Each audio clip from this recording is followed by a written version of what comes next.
How to stop iPhone from turning on when picked up. To get started, first of all go ahead and open up the Settings application on your iPhone. Settings allow users to customize, control, and secure your devices. Once you're here, scroll down and tap on Display and Brightness. This section lets you adjust the appearance of your screen, including brightness, color tone, and text size.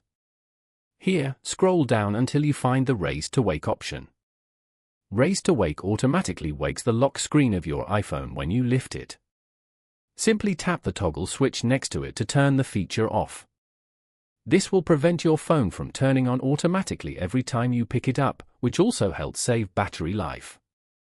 Following these steps, you can easily stop your iPhone from turning on when picked up.